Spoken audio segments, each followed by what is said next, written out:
Okay. So you got 6 pictures. Which picture would you like to talk about first? Let's pull them up.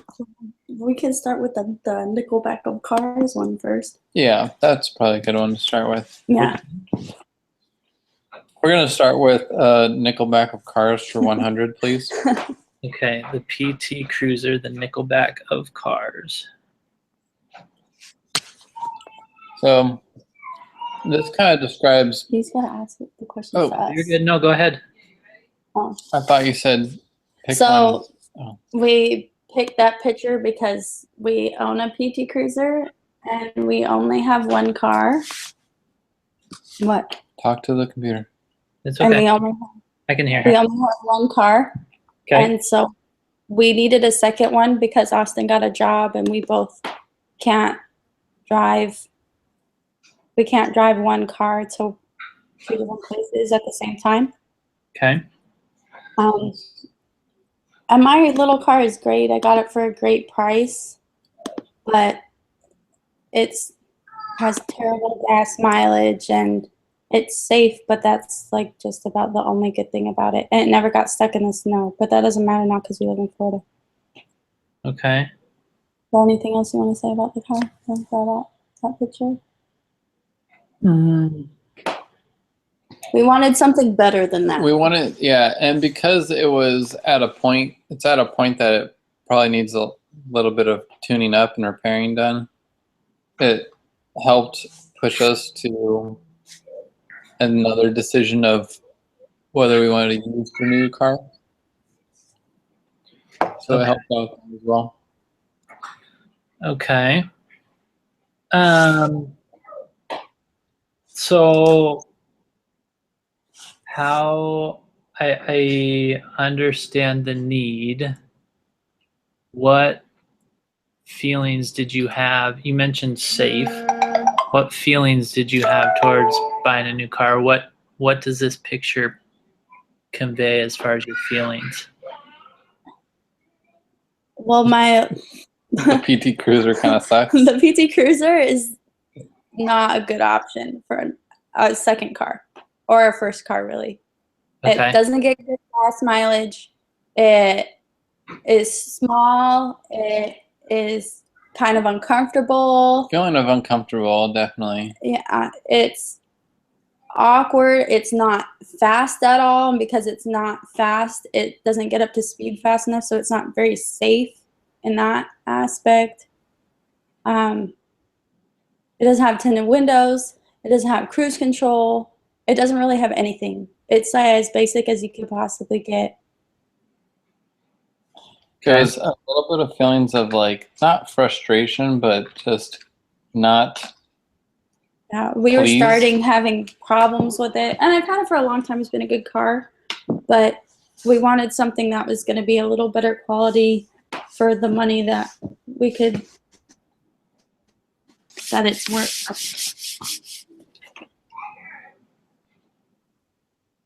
Okay. Are you guys still on that hotspot? Yeah. Yep. Nice. It's seriously the best. Thank you. Welcome. Okay. What? Let me skip here a little bit. It has been a happy year, hasn't it? I think you sent it to us in March. Mm. I think it was March. No, it's supposed to end in March. We got it in January. Yeah. We've almost had it for half a year now. Yeah, it's July. Yeah.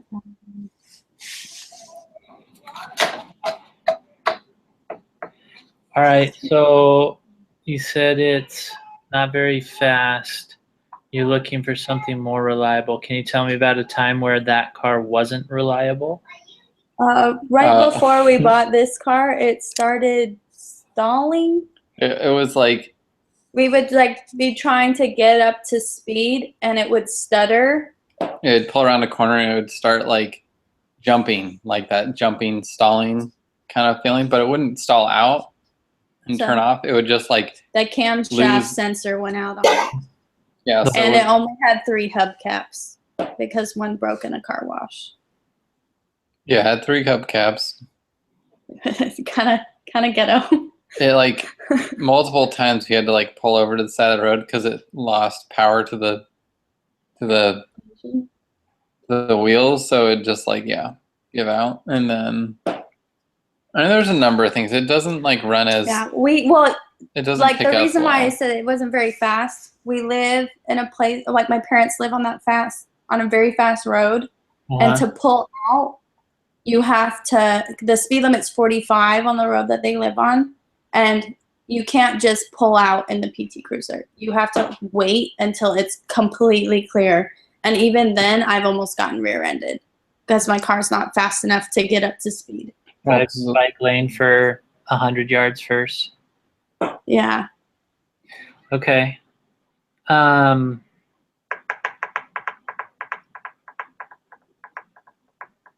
Okay. I think that'll do for that one. If you could give this picture just like a title, one-line title, what would it be? Okay. I don't know. Yeah, have you seen Mad Max, Jeff? I have not. Dang it! You need to see that movie. You can use it. Yeah, just name it Mediocre. Is the title. Mediocre. Yeah. You really need to watch that movie though. Yeah, and it'll be like 10 times funnier. You and Kelsey will really like that movie. Kelsey will like it a lot. Okay, so the title for this is Mediocre. Yeah. Okay. What's the next picture that you want to talk about? Let's see. That's good. Got a couple of apples. You have face punch. You have probably was apples first. Yeah, the apples. Apples. Yeah. So, the reason why I picked the apples is because I knew. This one. Oh. Okay, so then you have the other ones that you sent me first too. Okay, so we're the Dr. Evil one. Okay. The mild water damage. Yeah. Okay. So that kind of is like our whole hang up with getting a used car is that like it's really, really hard to gauge what you're getting unless it's like a really new used car. And then when I was looking, so I looked on Craigslist and used car dealerships and a bunch of different kinds of places where you can get cars. And like reading through it, it would be like a lightly used car with 100,000 miles on it and needs a new transmission. Mm-hmm. Like new leather seating with mild tears in it. Cat has peed on back seat. Yeah. Like mild water damage. So you're looking through all this used car stuff, and it made us really nervous because we didn't want to have something like the PT Cruiser where it was a good car and now it's starting to have problems and we're gonna have to start fixing it all the time. Yeah, actually the most common thing we saw was it said something like, oh, like really good car, engines like all tuned up and new, just needs a new timing belt. Or needs new tires. Or doesn't have, and so you're like, oh, it needs a new timing belt or it doesn't have a timing belt. And it's like, well, that means that's probably led to a bunch of other issues and problems too. So they're just not disclosing any of that because they don't know what they are. Okay. So and then if we were to get a lightly used car, some of them were just as expensive or more expensive than a new car. When it's like there's miles on it, but you're still paying just as much as you would for a new car. Mm-hmm. So we were like, well, you might as well just buy the new car if that's as much money as you're going to be spending anyways. Okay. And so, yeah. There's a lot of effort to find like a really good used car. Yeah, there's a lot. And we were open to buying a used car, but we didn't find, because sometimes you just have to find the diamond in the rough, and we just didn't find that.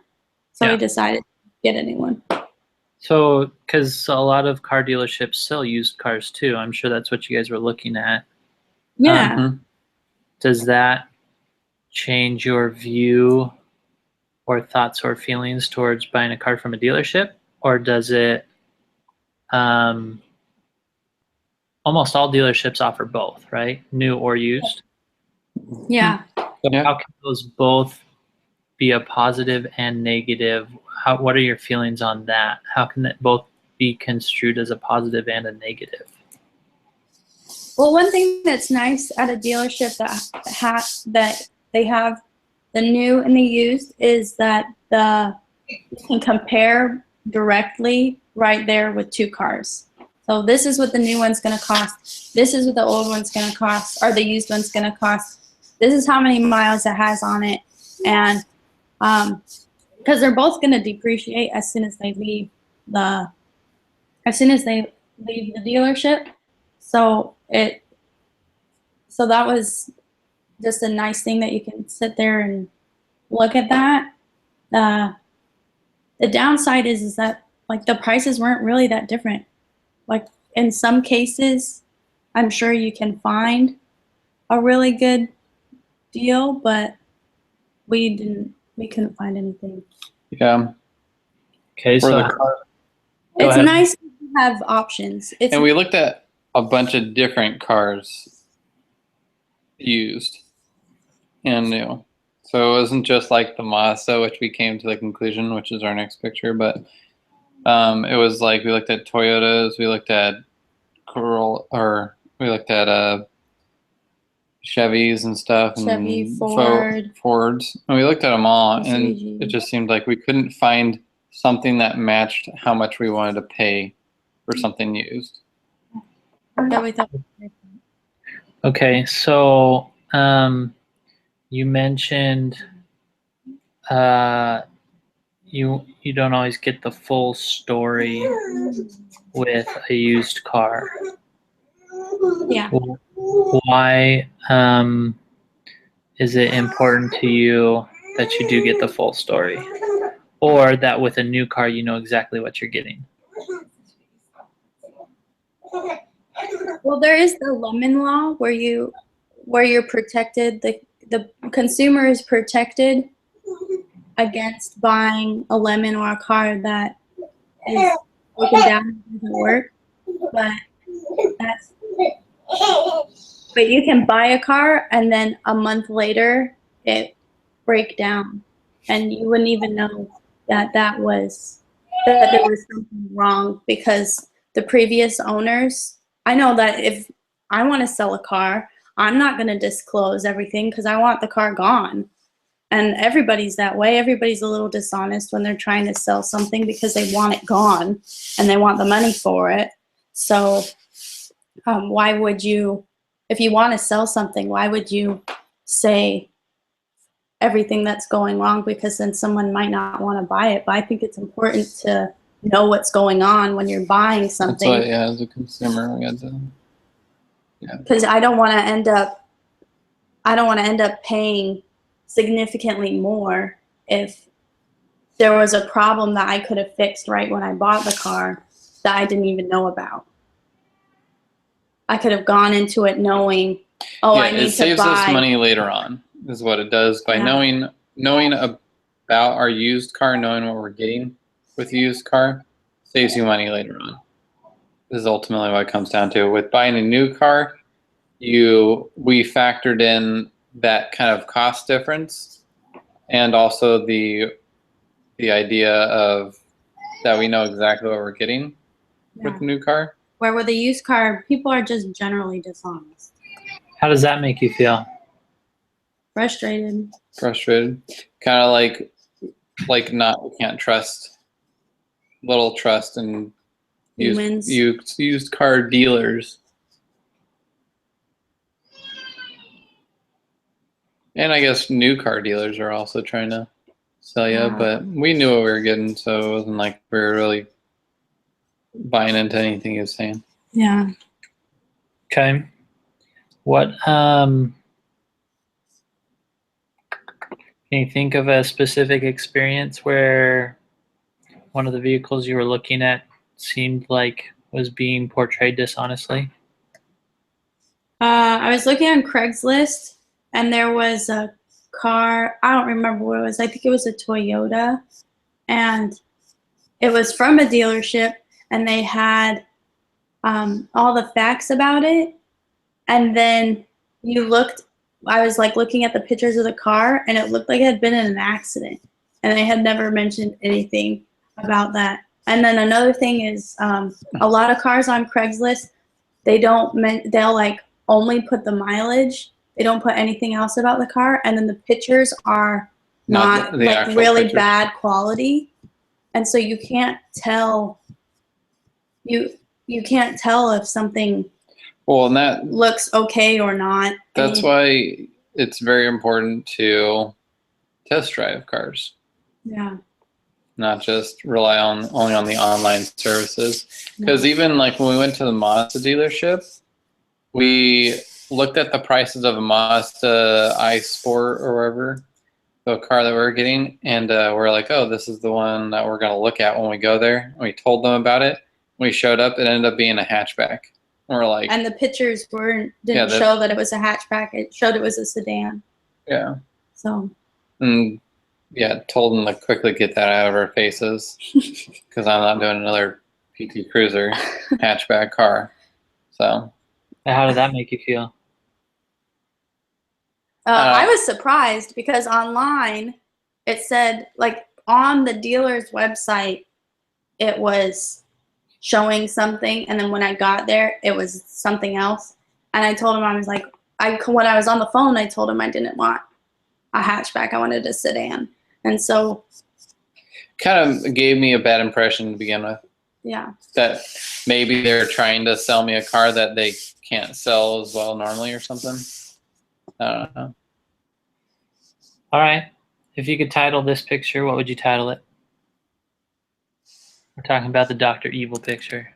Yeah. Mild water damage. Pilot, new or used. New or used, I guess. Or I don't know, maybe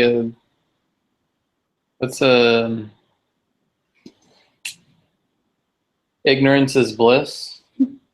Something. Not knowing can really hurt you. What you don't know can't hurt you. I don't know. There's a bunch of things. I guess that doesn't really suit it. Little used. How that. All right. What's the next one you want to talk about? Apples and the apples one. Yeah. Apple. Yep. So I knew going into the car buying experience that I wanted a smaller car, and I picked the size of car that I wanted, and then I looked at all of the cars that were that size from every manufacturer I could find. And one where you can compare cars to each other, like directly to each other with the information. I did Consumer Reports and Kelly's Blue Book and Car and Driver, and so I just looked at each of the cars and why they liked each car. And they're pretty much, the reason why I picked that apples and apples picture is because they're pretty much all the same car. Yeah. Like there wasn't, the gas mileage was a little different. The horsepower was a little different. The price was a little different. It wasn't that, and a lot of things it wasn't. But even like you look at the new Focus and the Mazda, and they're like the same car. And you look at the new Cruise and the Mazda 3, and it's like the same car. Yeah, all the cars are really, really. They look similar. Very similar, even. And even the new, like, well, maybe not the Kia, the Cruise. Well, the Camry or the Corolla. Yeah. They even started looking the same, like boxy front end. Yeah, they all look similar, and they all have very similar features, and they differ in just little ways. So one of the things that helped us decide which car is we liked how the Mazda looked. We like that people have liked them for a long time. We like that it got good reviews across the board. And we found a price that we wanted. I liked the price point because it was like the best sporty car under 18 grand. I liked that I like that it was quieter than the other cars, that it was larger in the cabin than some of the other cars. It wasn't like the number one car. The number one car was the Civic, but we didn't really like how the Civic looked, and the Civic really wasn't much better. It was more. Yeah, the Civic cost a little more. And then when I narrowed it down, I narrowed it between the Toyota and the Mazda. And I picked Mazda because I could get it for a better price. And we liked how it looked a little better. But they were like almost exactly the same. Okay, so going back to the concept of everything is the same, you're comparing apples to apples, not apples to oranges. Yeah. How does that reflect your thoughts and feelings towards dealerships? Towards the dealerships. Well, I felt that I could trust that if everyone's selling the same thing pretty much, that it was one less worry. Where's the dealership? I mean, because they're all going to have very similar things. It's not like it really is just going to come down to what we felt was best, and not that we had to like compare too much. Like, because it really was apples to apples. It's just like now it's down to preferences. They're not going to really swayed us too much on like anything spectacular. Like, I don't know, there wasn't any kind of surprises or anything at that point. Like, we knew what we were going to get. Well, another thing is with the like between the different dealerships is I looked at he's looking for feelings. Yeah, is I looked at the Toyota dealerships and the Mazda dealerships, and I felt that they were like they're all trying to advertise with like the biggest flashiest things, but it was all very similar.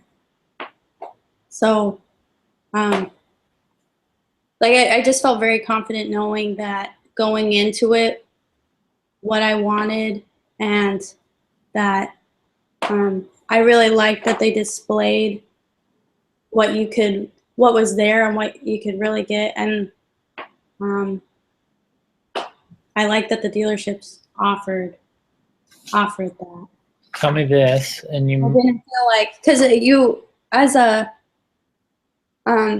because we're young and this is the first time you've ever bought a car. Buying a car is it has been a stressful experience, and it's been kind of nerve-wracking because you hear all these bad experiences that people get with cars, and they pay way too much money, or something's wrong, or they just have a bad experience with who they're buying it from. So that was stressful, and I didn't feel like I could really trust who we were going to ultimately end up buying the car from, because everybody just is trying to, it's a job. Everybody's just trying to make money off of it.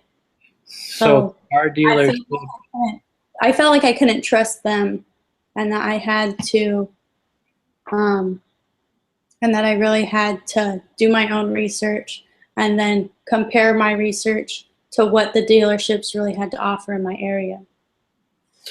So buying from a car dealership doesn't provide stress relief. It causes more or the same amount of stress, and you still have to do your homework.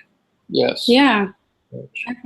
Well, yes, because like when I was saying it made me worry less was only because I knew that it was going to be a new car, high end. The thing that we had to worry about at this point, because we weren't worried about that they were going to try and sell us on the car.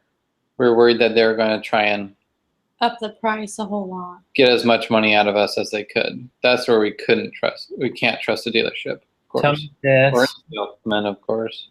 And this you might not remember or know. Any of the dealerships that you went to, so you know, Honda and Toyota are different manufacturers, but they can be owned by the same dealership. Did you Yes. visit any dealerships that were owned by the same company?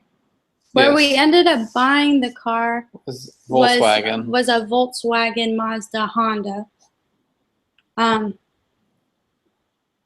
And then another dealership that I looked at was Honda, Toyota, and something Okay. else. But those are all manufacturers. Yeah, but they were all, it was like the same dealership. They had cars from all of those. Coons dealership. Yeah. Yeah, So- yeah.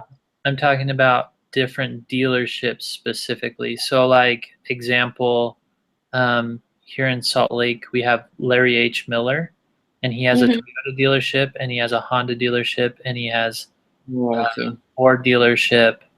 So you may get different experience. Hopefully, you wouldn't get a different experience at each dealership. You're just seeing different products, right? Yeah. Yeah. So do you know if any of the dealerships that you visited were owned by the same? They weren't. They weren't? Okay. Yeah, because all the dealerships I contacted and that we went to, it was all on the same lot. Like all of the dealerships they had like separate buildings for each of the manufacturers, but it was all the cars were on the same lot. Okay. So going back to the apples and apples, you're saying that that feeling is about the cars themselves, not about Yeah. Yes. Because before we even went to a dealership, I knew what car I wanted. Yeah. Okay. Were there any negative experiences like that stood out so prominent in your minds? So, do we want to move on to the next picture? No. About this picture. About this picture. The next picture describes a lot of feelings But about the experience. This picture, were there any negative? But negative wise, Well, there was one thing that I was comparing when I was comparing like the cars to each other. I did look when I was looking at the dealerships and what their prices were compared to like what you should pay, because they have like what the cars should pay, what it is worth, and then how much is worth paying. And some of the dealerships had the cars, like what we bought it for, what the sticker price was is about 16. Some of the sticker price was like 22 for the same car. And then when I contacted them and I asked them and I like was messaging them online, they would not stop emailing me. And I'm like, I'm not interested in paying 22 for a car that I can get somewhere for 16. And you're not going to talk down the price at all. And that was annoying that they kept just like hammering me about it. And I'm like, I don't want that. That's not what I want to pay. That's not what I want. And I told you. So that was the only thing that I could say would be negative. okay. Title for this picture?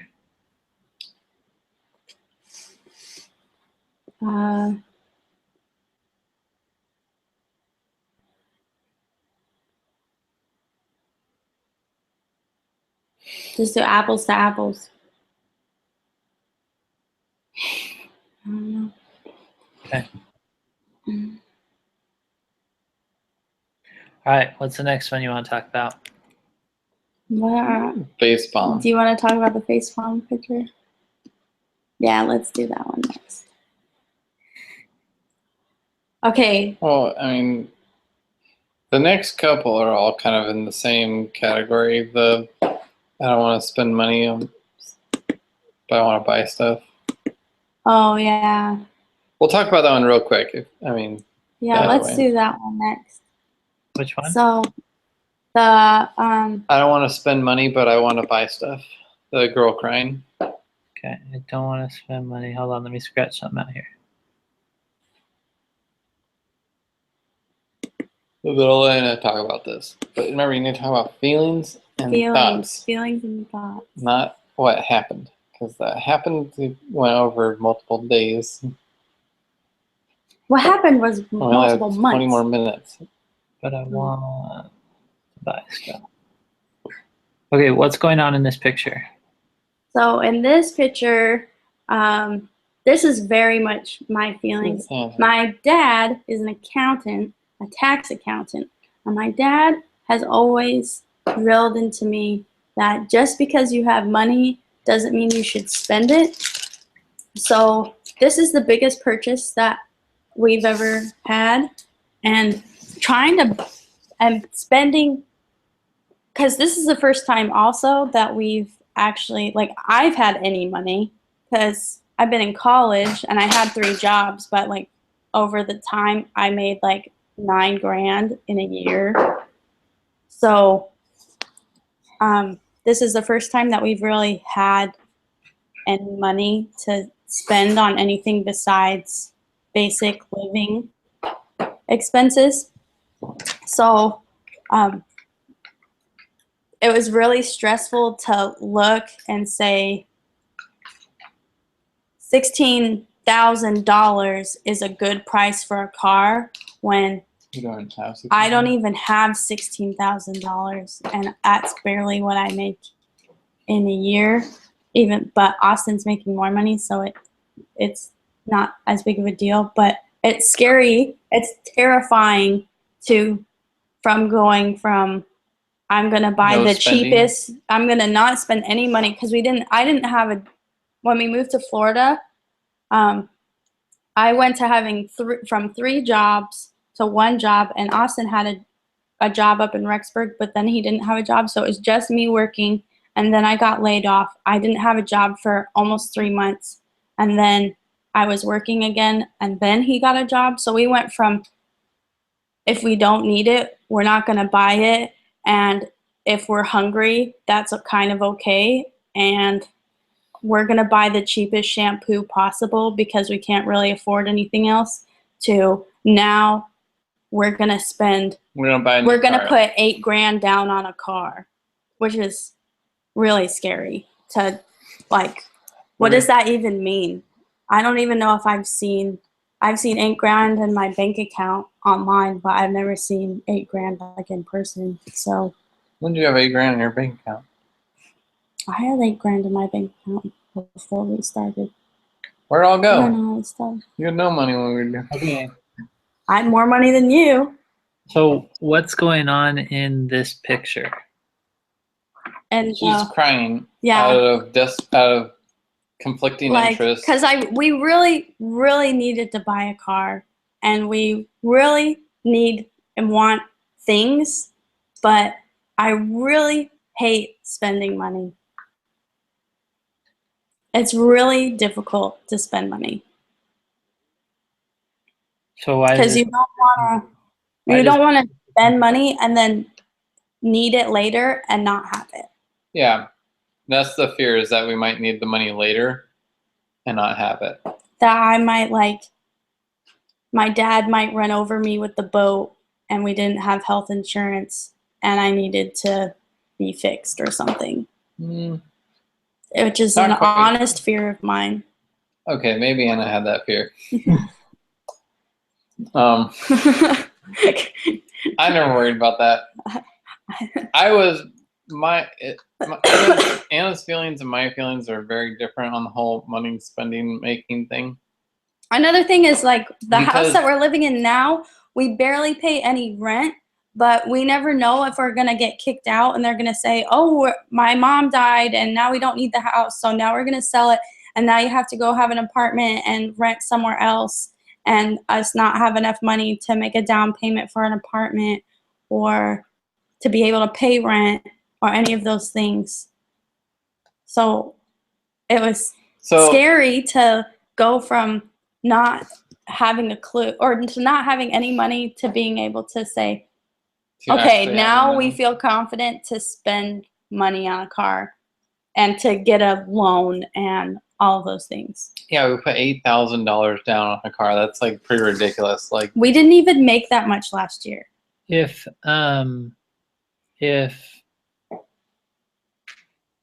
I'm trying to decide what. I have a presidency meeting at noon, okay? Okay, Yeah, she just texted me. tell her no. Well, I'm just gonna Okay, so I'm trying to decipher whether you really meant this photo because of confliction or if there would have been a better one for scared. Why this picture? So this picture, Anna was scared. It brought Anna to tears, thinking just the idea of having to spend money, but we really did need the car. So there's so another another thing is that we do have the money now.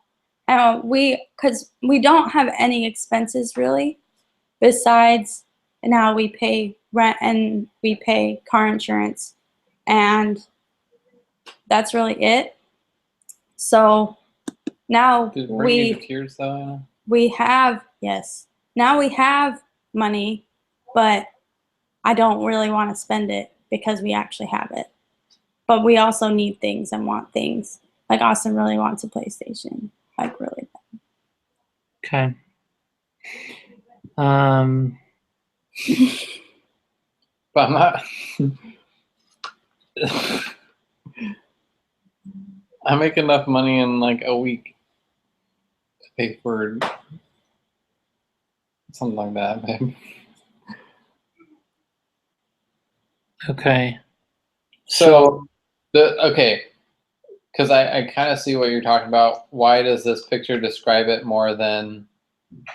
Like fear. Because most of what you said sounded like fear Yeah, of jumping into something new. Um, that's what I'm saying. Anna's afraid to spend money even when we have money. Okay, so I don't want to spend money, but you wanted the car still, or you knew that you needed it. Yes. Yeah. We had more than enough money to we had more than enough money to be in the situation to get a new car.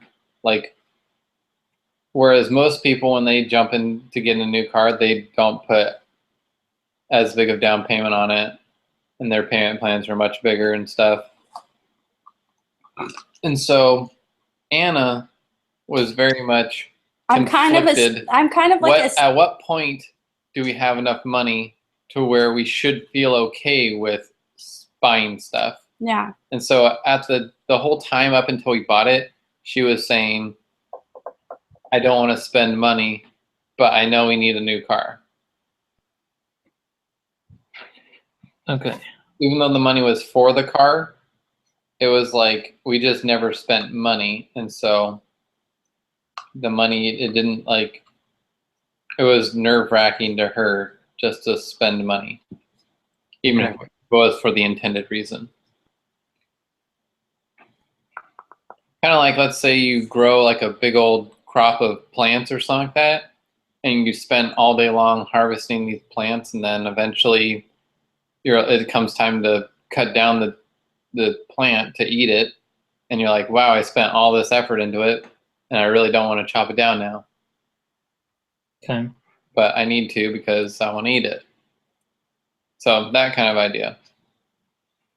Okay. And how does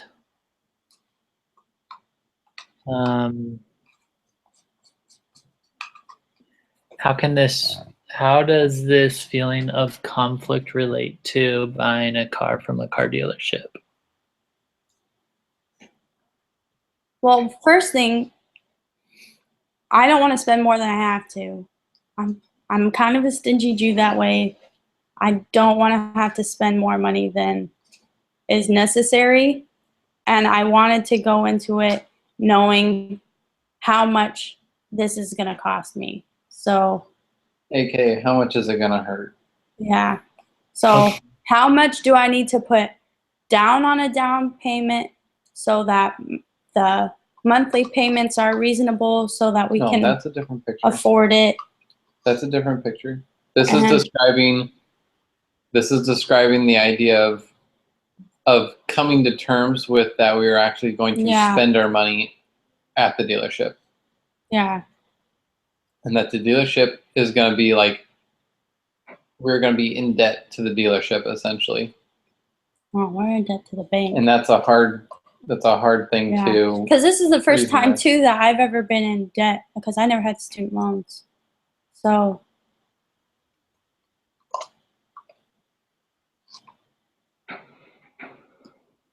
I think overwhelming. I've felt overwhelmed with that. Things like that. Is that a good title for the photo? Yes. What's your title? Overwhelmed. Overwhelmed. Now into the math section. I'll let Anna. take No, over. we'll do that. Yeah, okay. Okay, what's the next one? So the What's the last picture, one? Face palm. no, that's the last one is the face palm. Sure. Yes. So the next one is the girl with her head against the chalkboard with the math problem. with the math.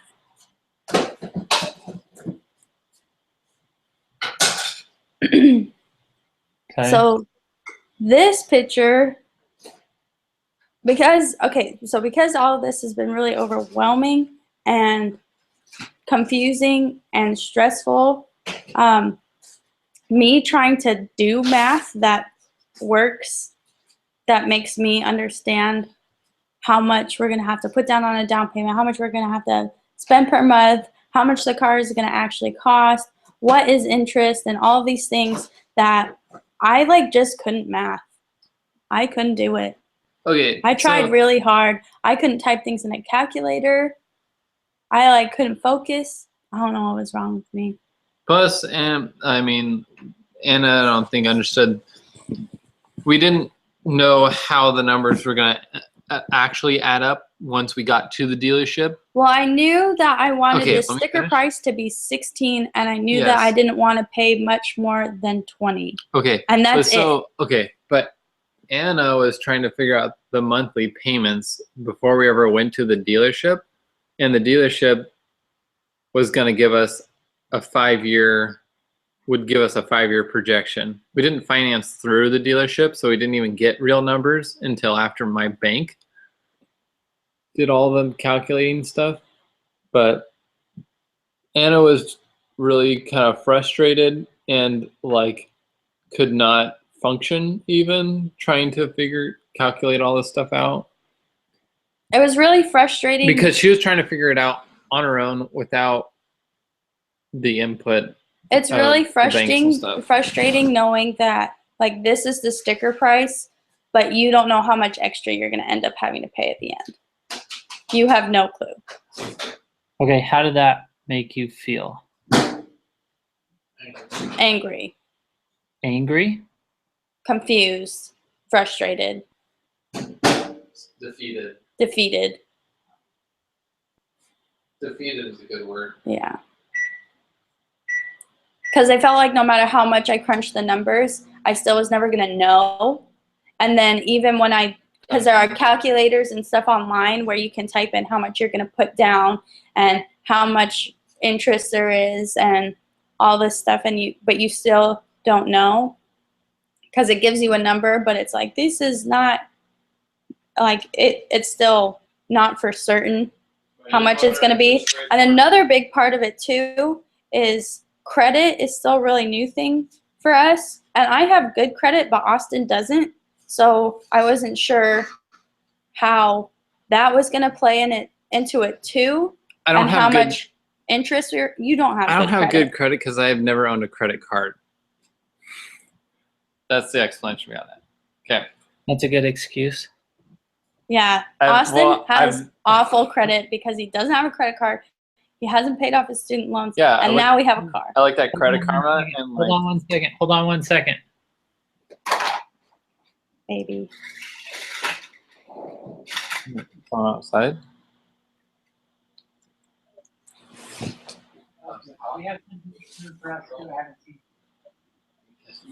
He's not playing on YouTube. Yeah, it's being broadcast and recorded live to YouTube right now. Oh. That's how you can look at it later. Oh. Is that why you keep asking me to look at the screen? Screen? Mm-hmm. I'm just gonna look at them and listen to the audio. Postal Service. Okay. All right. So, Gorilla chalkboard with math. Overwhelming, confused, stressful, frustrated. couldn't math, angry, confused, defeated, not knowing exactly how much the final cost will be. Credit is a new experience to us. So your feelings were anger, confused, defeated. How did a dealership either help or hinder with those, or did you feel that a dealership helped or hindered with that aspect? So, Because technically, you can know exactly what you're going to be at. If you can find out what rate something's going to approve you for, and how much taxes and licenses are going to be, and how much doc fees are. a big part of it is I didn't know how to find a lot of that stuff. Like, I knew how much plates and registration and all that stuff was going to cost me, but I didn't know that they did that right at the dealership. Yeah. So And I also didn't, and another thing is I told Austin that he needed to call a bank and he needed to find out financing about through his bank and all that stuff. And he didn't do it till we were driving to the that's dealership. because your mom mentioned it the day before we went. That's because I told you to do it and you didn't do it. The day before we went. I told him to do it and it didn't get done and he played games instead. Okay. Anyways, So- wait. Let me explain something. So First of no, all, no, I'm not You done. guys- And I got frustrated with him because I wanted this stuff to be done and it wasn't done. And I had done most of this research and stuff for the car on my own.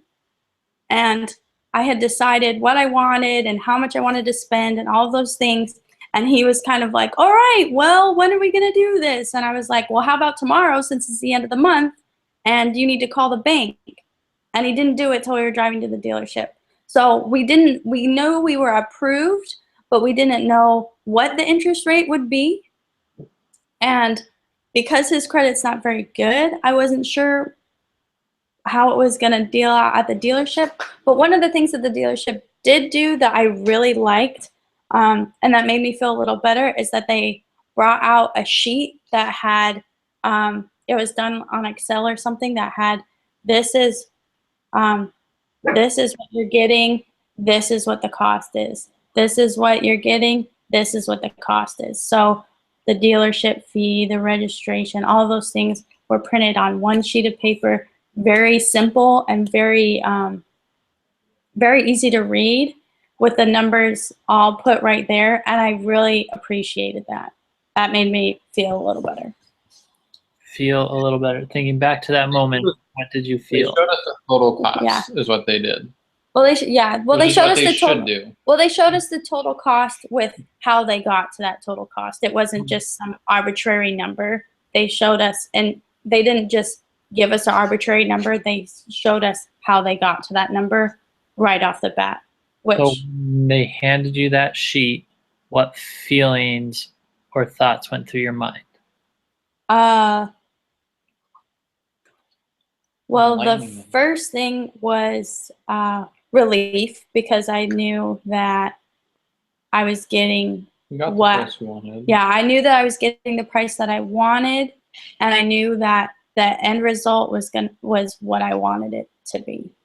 And he sat there and talked with me through what each of the things were, Multiple times. and really until most of my stress went away about everything, because I felt like what I was paying for was very clear, and there weren't any hidden fees that were just a surprise, which I appreciated. So when I got the paper, I felt grateful that I knew what I was getting. I felt relieved. Did you end up buying from that dealership? Yes. So how did that make you feel towards that dealership specifically? I thought it was a professional, so I thought it was a positive. At that point, I think I would have gone back to that dealership again. Another thing too that was positive about that dealership is that we walked pretty much, I called They brought a car out for me, and the first thing he told me was, this is a new dealership and we're trying to get as many cars off the lot as possible, and we want to make crazy good deals. So that made me feel better too about a lot of things. Okay. Ridiculously good deals is what he Stupid used. deals. Stupid deals. Okay.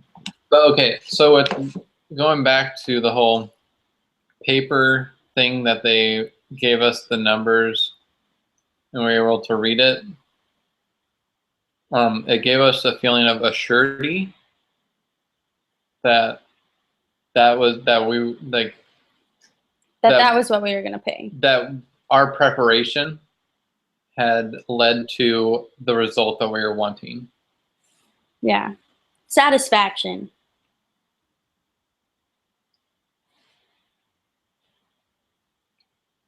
Okay. Title for the picture?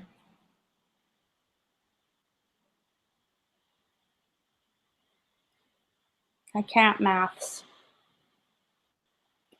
What should we title Why you know math it? today? Why you know math today? No, you don't have to. No. That's fine. I math so hard. All right. And so that leaves us just with the face palm picture.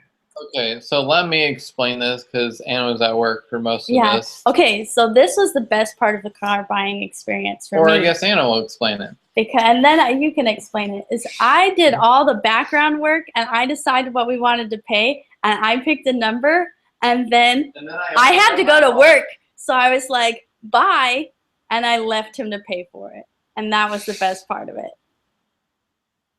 Because I knew when I was gonna get home, there was a brand new car waiting for me, and I didn't care because I had done all the work up to that point, and he could finish it. Okay. And now you can explain. I need you to hand over the computer and me explain. Okay.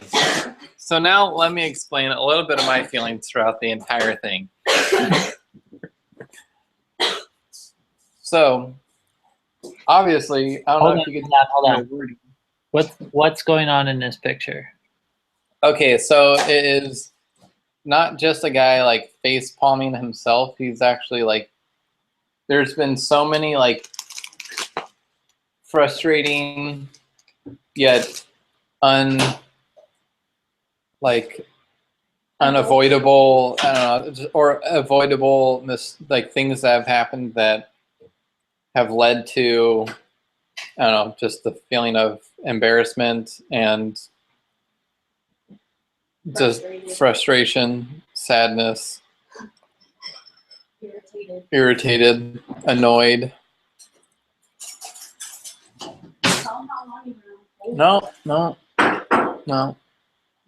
I'm gonna go talk about my feelings about this, Anna. Okay, you had your whole hour-long segment before. Okay. Okay, Why does this image reflect your thoughts and feelings about purchasing a vehicle from a dealership? Okay. Personally, the reason why Anna did so much of the looking, the finding, the comparing, and the contacting of the dealership is because if I would have done it, she would have had to redo it in order for her to feel okay with it, and in order for her to feel not the anxiety that she had. So I would have done an amount of work into this, and then she would have had to have redone it and have discounted all the stuff that I had done as like not necessary, but that she had to do anyways. So that would have been frustrating for me. So I avoided that altogether by not doing any of it. Besides nodding my head and saying, yes, that sounds good. No, I don't like that. And opening up my wallet and letting her spend what money we had on the car that she wanted. Okay. So I had like the preemptive frustration that led to me, yeah. So that's a little explanation about my feelings throughout the whole thing. Okay. The face palm in this picture specifically points out the feelings that we had after we had purchased the car and the bank had okayed the loan and everything. After we had driven the car home. And after we had driven the car home, actually no, before I even drove the car home, they printed up the title to the vehicle and the registration to the vehicle, and they had titled it under Austin Simmons. And so he's like, okay, here's the title of your car and this. And I quickly flipped it over and said, it's not supposed to have my first name twice, right? Like, I'm supposed to have a middle name there. And they're like, oh, yeah, we'll figure that out. Sat there for 30 minutes while he tried to reprint a title and a registration with my middle name and had all sorts of issues doing that. And I'm sitting there like, it was a freaking middle name. Why would you type in Austin Simmons? So I was sitting there for a long time. Eventually he said, oh, you know what? I'll take care of it. You don't have to worry about it. But this registration and title should work. Not the title. He got the title fixed, but registration. And I was really annoyed at this point because I had been there probably a total of 3 hours now at the dealership.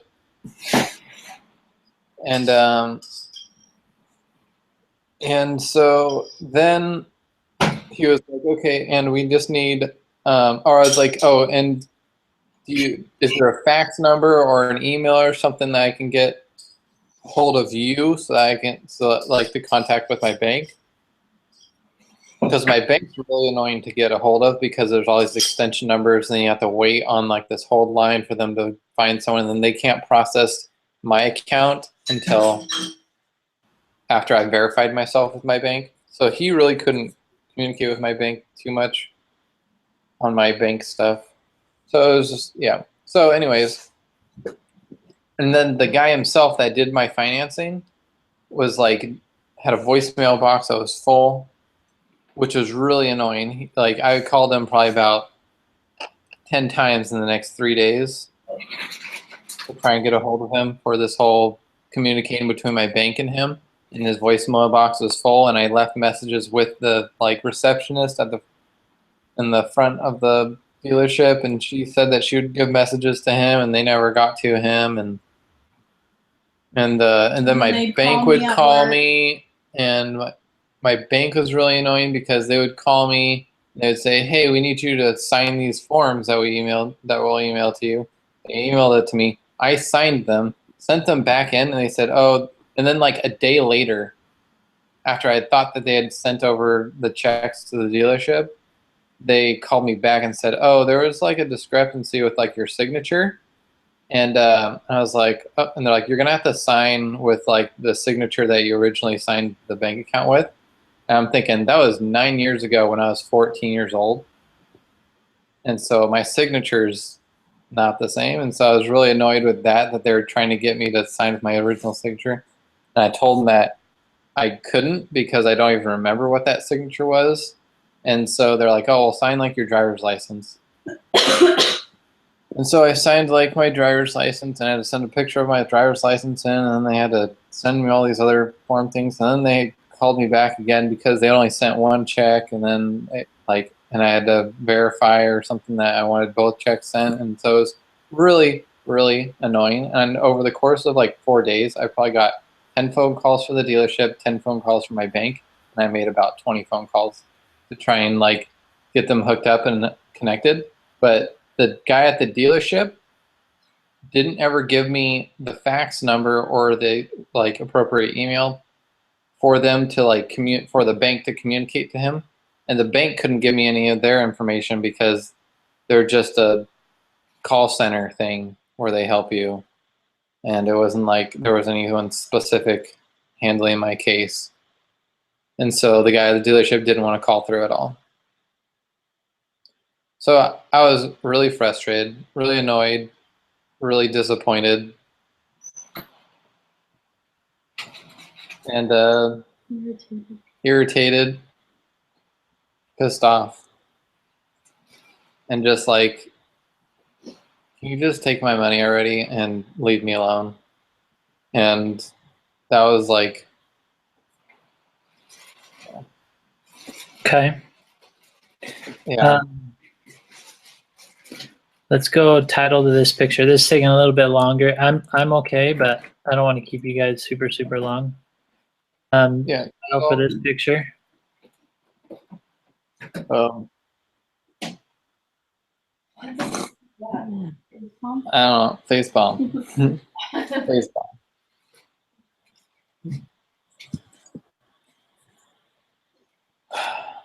Okay.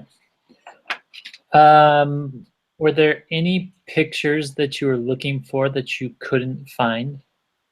Or something that you wanted to express that you couldn't find a good picture for? I was looking for this for debating whether to get a new or used car. I was looking for that one line from Men in Black where Will Smith is like, "No, you drove the old and busted car. This is the new hotness. Old and busted, new hotness." I was like, "Yeah, we're getting this new car because I don't know, used cars aren't always, you know, if we were to get a used car, it'd probably be more used than I would. Not enough new hotness in it." Okay. And why that picture? What feelings does that convey? Well, there's like a kind of excited, happy feeling of owning a new car, opposed to like when you buy a used car, you're like, yeah, I got a good deal. I like this car. It fits all my needs. But like getting a new car, you kind of have this feeling, like this sense of like, like I have something like new. Like it's like the thing. It's not like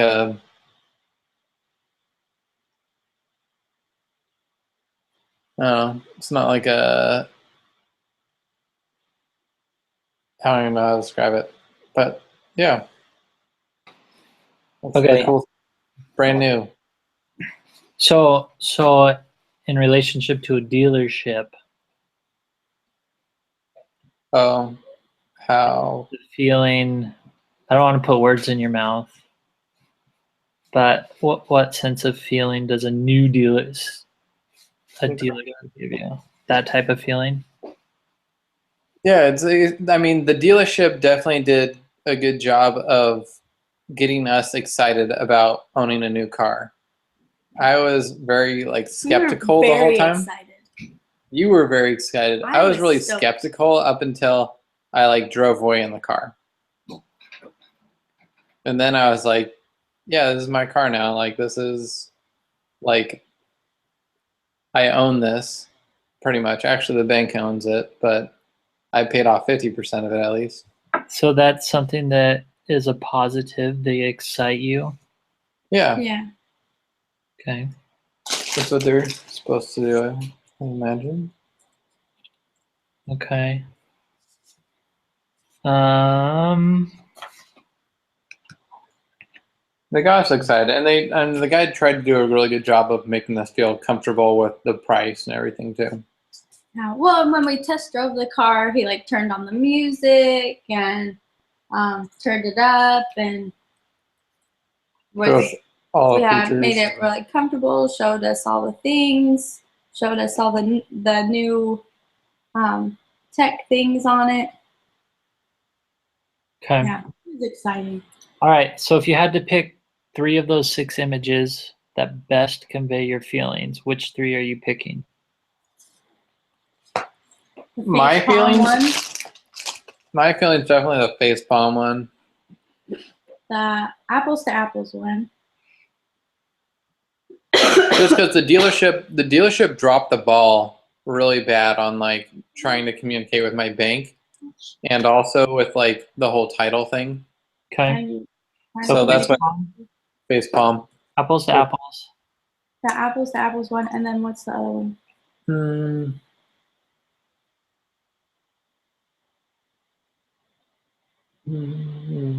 Trying to think of like the spend money one or the Or the math one. no. Those are all your phones, but here's one.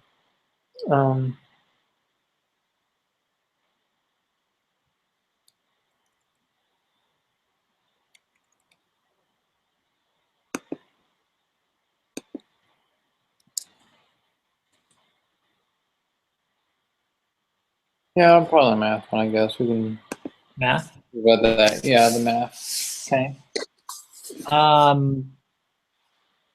Are any of those two out of those three similar in expressing your feelings? And how, if they are? The math one The and the math one face palm and the one face palm. are similar because they both express to Irritation me frustration and irritation with the process with the dealership. of purchasing, of the actual purchasing of a car. You said they're the same because of frustration and what? An irritation of actually purchasing a car.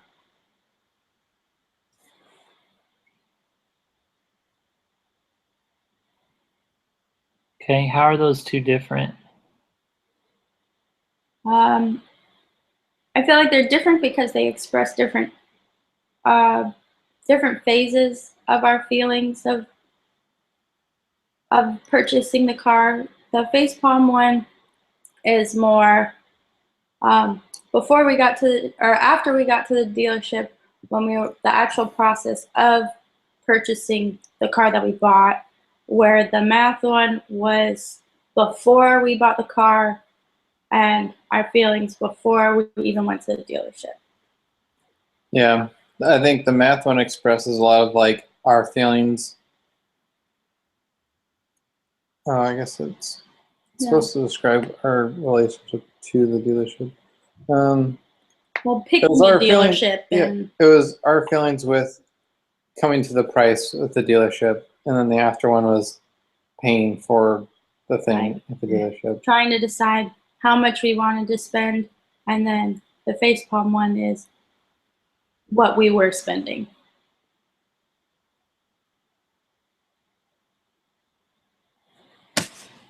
Okay. What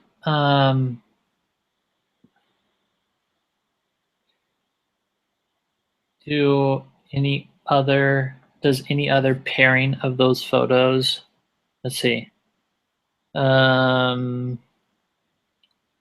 If you were to group any other if you were to group two of those photos in any other grouping, so face palm with apples or apples to math, would you see any similarities or differences? Well, there's obviously differences, but any similarities in those?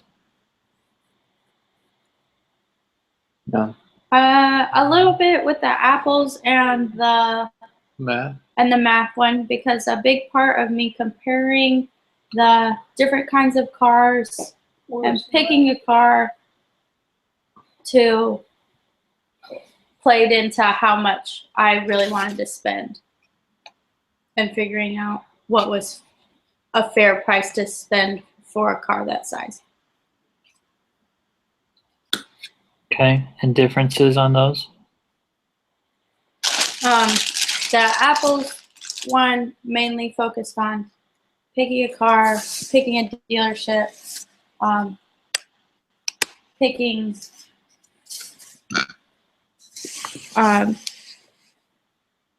comparing the cars, where the math one more focused on how much you wanted to spend and trying to calculate how much things were going to cost.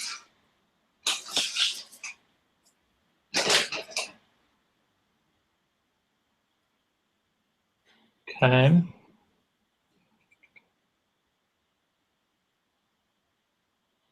What do you feel? Okay, so assuming that a car dealership is fulfilling a job for you. Yeah.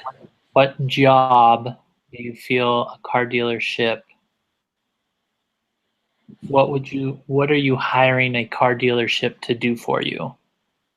I'm hiring them. Stock the parking lot with cars for us to buy Yeah. and post them online.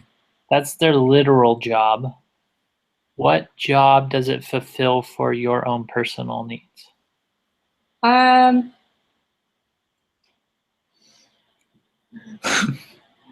Ew. Sorry.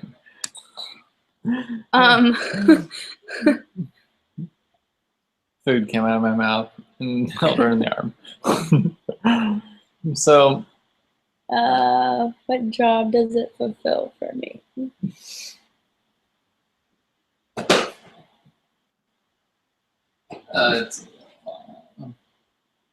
It's a place where you can go and look at the different products. yeah, So like still a different little. different dealerships offer something. Each of them offers something a little different.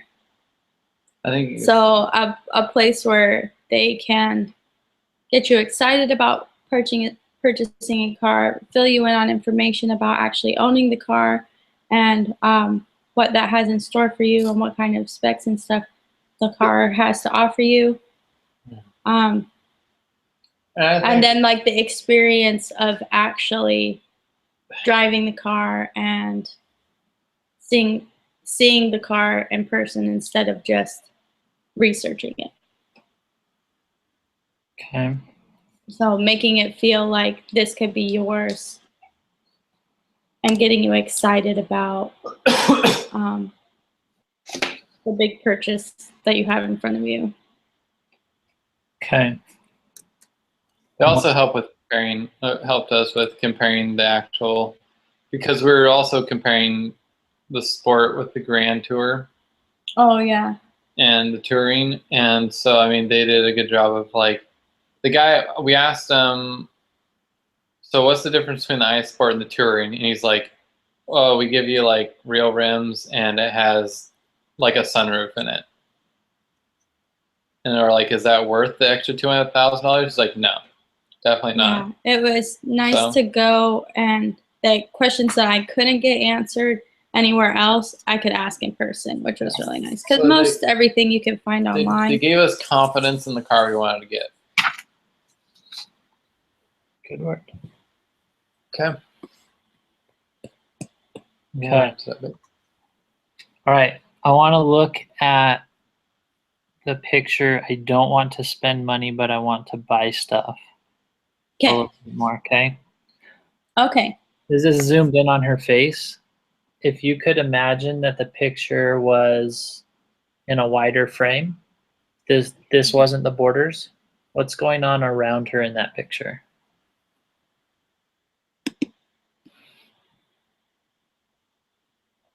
Does that make sense? Yeah. her hair's. I imagine her in a Okay. hallway. You gonna let me talk or you gonna cut Yeah. me off? In a hallway?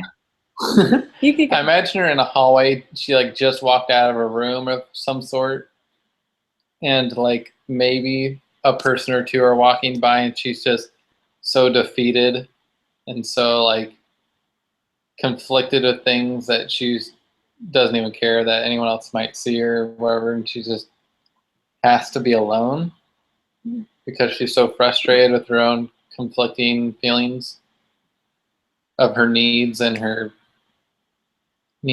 wants. I picture her looking like really tired and her hair is messy and she's wearing like sweatpants and a t-shirt and is like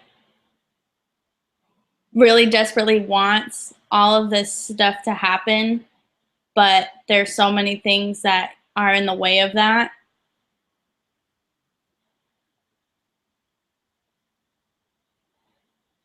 That's what I see. Okay. Sorry, I'm jotting down.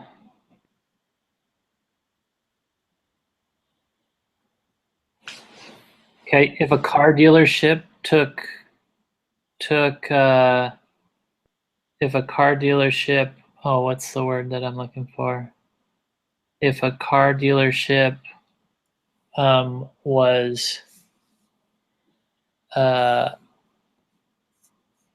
humanized. Oh, what's the word? Personified? Mm-hmm. Where would that be in this photo, in this widened photo? Does that make sense? So Austin, you mentioned some people are walking by she would doesn't be- care about. If a car dealership was personified, where is that in this photo? In the room she was just walking out of. That's what I pictured.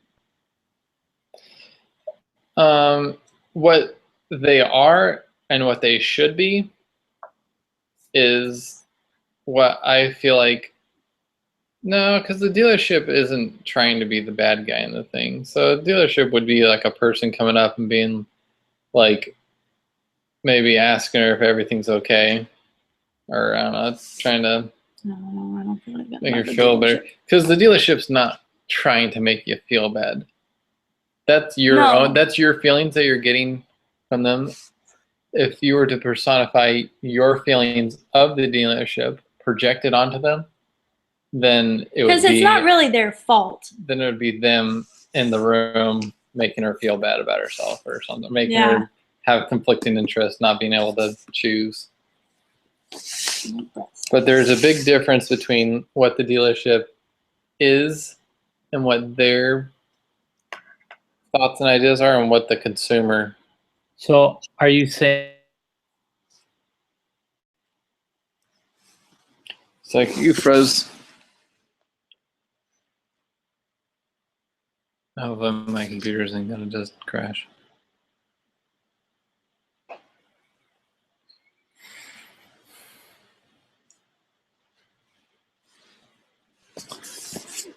Tonight, can we go to early? I had to work late last night, tomorrow night though. So maybe not.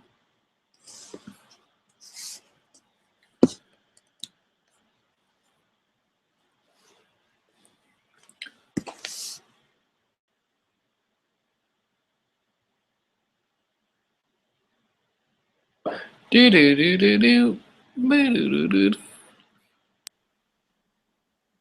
you back? Yep. Okay. So I heard you say what a dealership should be. And what I had said was, is the experience what is causing her to feel like that, and a personified dealership would be consoling or comforting next to her? Trying to. Okay. Okay. And if you were to place yourself in this picture, where would you be? Who would you be? What would you be doing? I'd be this lady's wallet, and the lady would be Anna. And I think you froze again. Oh, no, there you are. I'm here. Okay.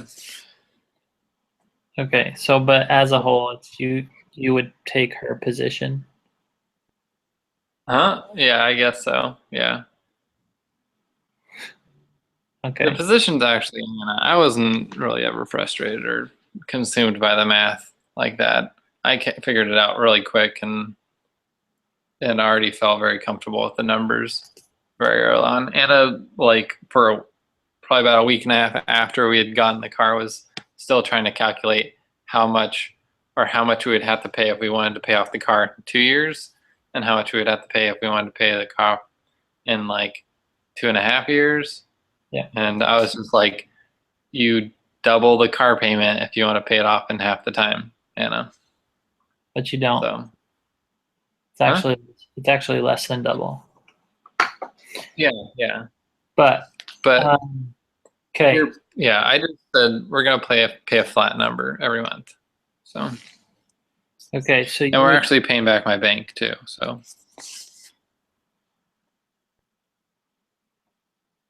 we'll take Anna's perspective and say she would be this lady. You would be acting the same way, you think? And feeling the same way? as the lady, Yeah. sure. Okay. And if that car dealership you said was maybe consoling, Where would they be?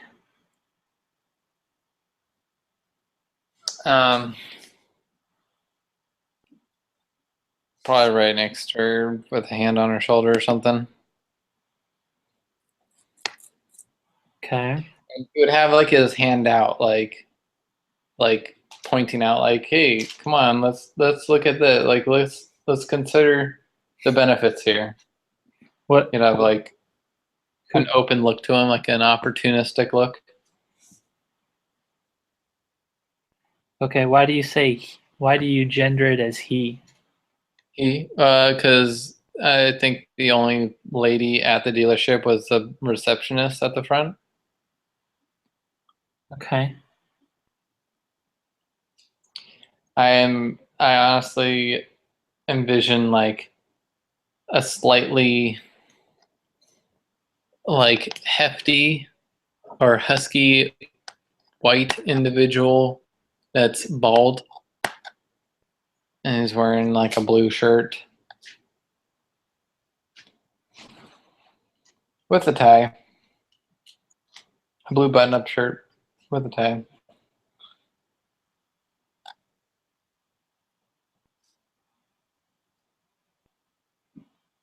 Okay. Kind of like the guy who played um president's bodyguard in the first season of 24 or the second season. You know what I'm talking about? Yeah. Yeah. Okay. So But wearing like a button-up shirt and tie. so And like, in response to his actions, what are you feeling or saying as he consoles or encourages? feeling, Or thinking or saying? I'd honestly be feeling or thinking like really skeptical, like, okay, this guy's really gonna like try and get me to spend my money now or to buy the things when Okay. I don't spend money. So like at the same time, like is increasing the whole anxiety of the whole spending the money, but is trying to make it seem like the buying stuff should outweigh the spending the money. Okay. So what are you saying in response to him? Um, sure, I'll set like I'll jump in the car and test drive it, I guess. Like kind of going along with it.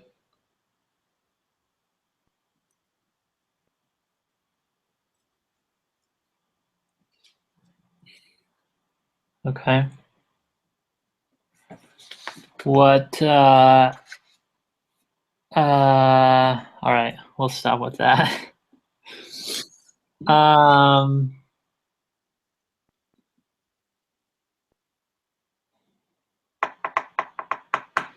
okay. In doing this and talking about it in these pictures, have your thoughts and feelings changed towards dealerships? Yeah. How? Well, I mean, this one made me think that dealerships are a lot more simple than they are. Like a dealership, like a new or like a bigger manufacturer dealership, not like a used car dealership that just takes any used cars. But like these guys, they definitely have like a simplicity to them. They're really trying to make it simple. They're really trying to make it easy and trying to be the good guys in the situation. So Is Anna still around there? yeah, No? Anna would tell you a big long story about how, yeah, she was asking, I don't know, she would tell you a big long story. Well, I would just be curious to know if she felt different. Anna, at the dealership, did you feel like the, No. After having done this, oh, does she feel any different? After we had already gotten the car, did your feelings about No. change? After doing this analysis and looking Oh, at after doing this analysis, have your feelings about dealerships changed?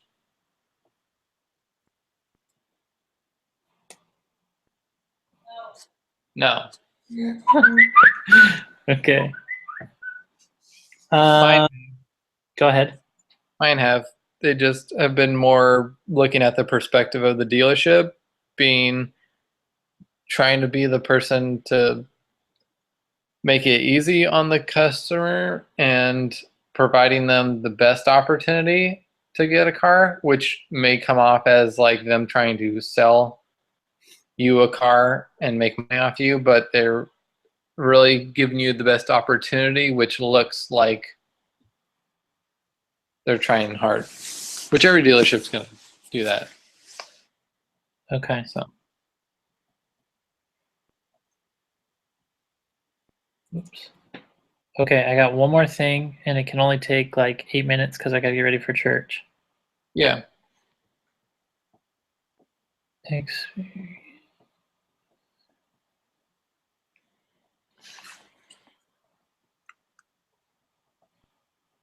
Okay, this is the last part. And it's, you were good to expand your imagination on the last part. This part's even more so. So thinking about your experience with a car dealership, I want like a short story or narrative, movie, play, whatever is the easiest for you to express. Just real quick, your thoughts and feelings through the whole process. In creating this story or thinking of this story, I want there to be at least 2 characters. Okay. Okay. So one of them is you, and who is the other?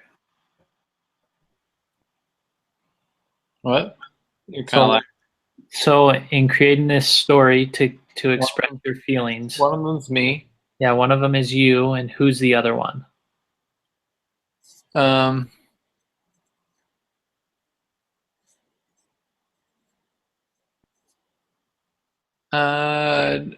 I guess Anna or the dealership. Anna, most likely.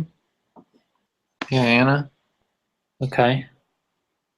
And if the car dealership in this story had to be portrayed as a character or alive, what kind of creature would it be?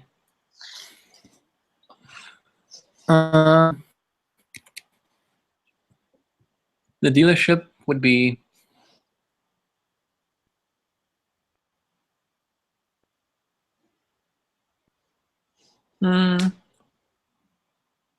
we'll say the dealership's a cat. A cat? Mm-hmm. Okay. And where does your experience take place?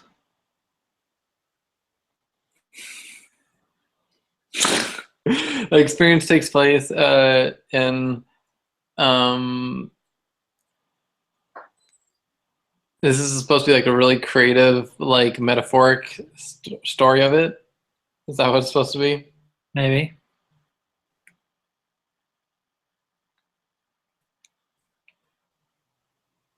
We'll say it happens in our house. Okay, and what's going on? So there's this talking cat, and every night we have been, I don't know, it's really weird. So Think about the feelings that you've conveyed or expressed and try to relate those to a story.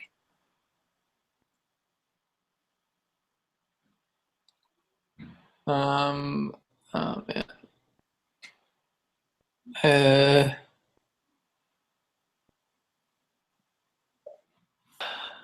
let's just say me and Anna are trying to live out, like we're trying to no, we're trying to make something for, oh, I can't even think.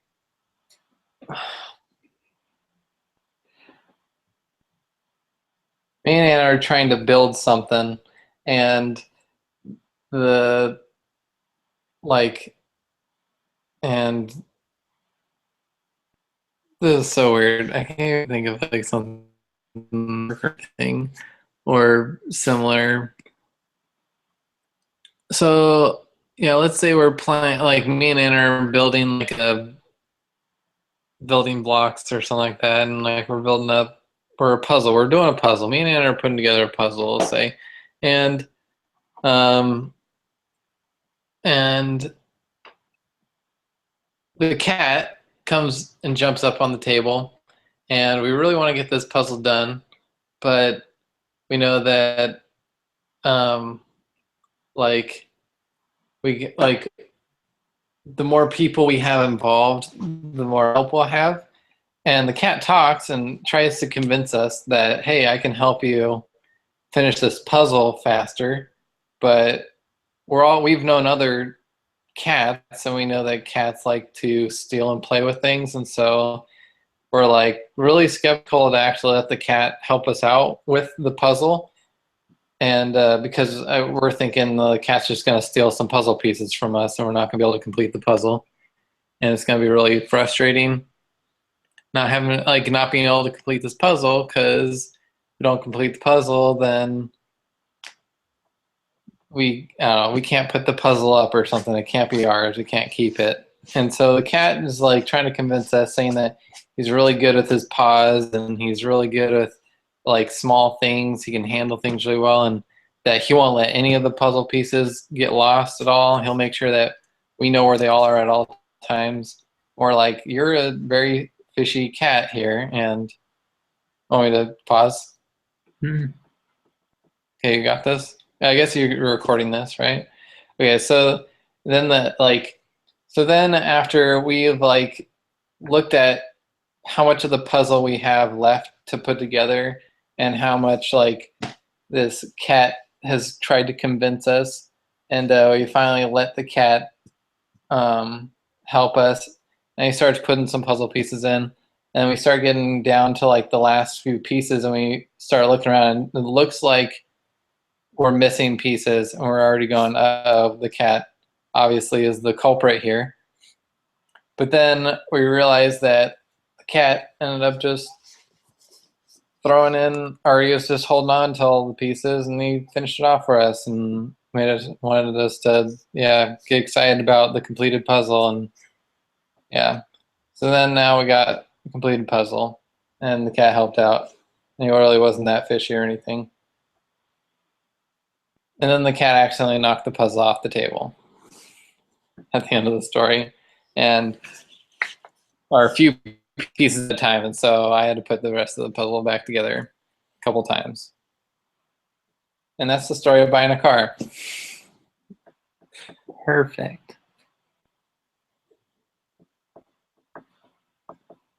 Let me just finish jotting down the last part.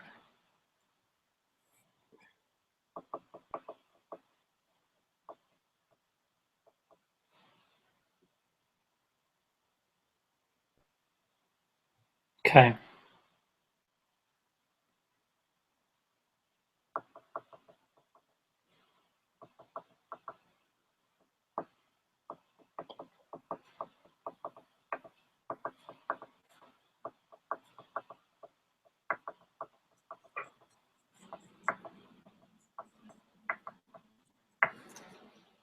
Cool.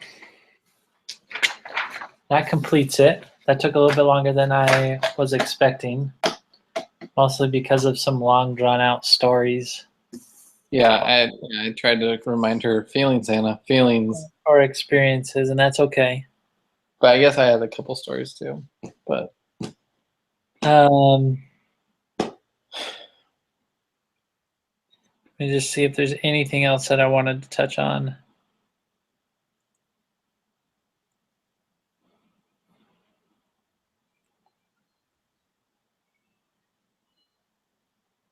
Okay. No, that's good enough. We'll finish Yeah. with that. I'll let you know how our study goes. I'm in a group of 4. Joel's in my group. And there's 2 other guys. So we're going to be interviewing 8 different millennials. Millennial car buyers in the last 2 years is our target market. Do I count as a millennial? Yes, you do. Anybody from age 18 to 34 technically is a millennial. Oh, okay. Kind of a really large range. The more vague definition is somebody that reaches adulthood. What?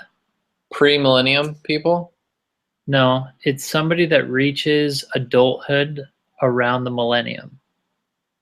So I was 9 years old. Yeah. Or 8 years old. I was 13. Okay. But Well, okay, yeah, if you're because or I was 12. if you're to be 18 years old, you were born in 1998. So Yeah. Which means you would have been 12, right?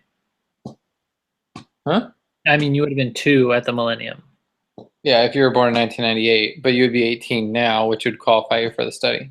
Yeah. So it's kind of weird the way they do that. And I don't know if it's relative, like, okay, adulthood is 18. So maybe that was only 16 years and that's less than 20% of a century. I don't know. Maybe it's to give you guys a larger population to do your study with. Well, we got to pick. So Oh. we just decided millennial, and millennial, when we looked it up, was anyone age 18 to 34. Oh, okay. So, yeah. But we're going to Okay. interview. So I'm going to do Kels because she bought her car 2 years ago. And I know her feelings were way different than mine. So that's part of the reason I want to probe into her. Yeah.